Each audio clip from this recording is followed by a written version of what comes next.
Tinapat nyo talaga. Ayaw nyo magtagal pa yun eh. At tatama naman po yung ginawa ninyo. Ipinakita nyo sa kanya, pinaramdam nyo sa kanya talagang wala siyang maasahan kaysa mapagod pa siya. Pero ang sabi niya sa inyo, ang sabi po niya sa inyo, pwede bang ako'y kahit papaano'y dadalaw-dalaw pa rin? Parang nag-MR. Nasa sayo yun, but that will not change my mind. Ganun din po yun eh.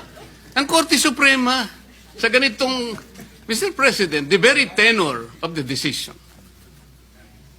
kahit na po sinabi niyang, oh sige, nasa sayo. Formality na lamang po yun, Mr. President. You are a trial lawyer too. Most of us here became trial lawyers. This is our experience. Huwag po nating pahirapan yun. Sana man lang kung ang decision po 8-7. Yun po pwede nating pagtalunan po eh. Wala po talaga eh, Mr. President.